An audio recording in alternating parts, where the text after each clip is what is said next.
علاش غدير حمله؟ واش الرجاء تقصر؟ درت ما عرفتش علاش داروا لا حمله. غير واش الرجاء تقصر؟ انا درت عليه. لا ولكن علاش؟ السؤال واش الرجاء تقصر؟ ما تقصاتش. الرجاء جاب التعادل 2-2 وباقي عندهم الماتش ديال الاياب. حنا درنا حمله على زنيتي وخرجناه من هذا وهذا وهذا نقولوا ليه اللحبه كون مزيان. لا ما ما كاين. يمكنش تناقضوا. زنيتي دار اخطاء ولكن زنيتي راه هو زنيتي.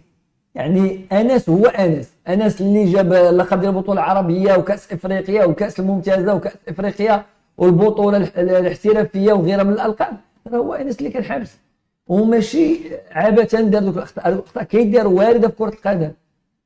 يعني الى اليوم غدير حمله على زنيتي ما تجيش طالبوا انه يكون في المستوى نهار الماتش. زنيتي خص اي لاعب كنعرفوا انه ملي كيدير واحد الخطا وكيكون بهذه الطريقه راه خصو الدعم النفسي والمعنوي. ولو يكون لاعب مجرد راه كيبقى نفسيا بشر فهمتي راه بشر. معناه خص الدعم المعنوي والنفسي لواحد الحارس، لان كنعرفوا قيمته، كنعرفوا خبرته، كنعرفوا تجربته، كنعرفوا مكانته بين اللاعبين داخل فريق الرجاء الرياضي وانه عميد الفريق. بالتالي خص الجمهور هو اول واحد يدعمه كيف ما خرج.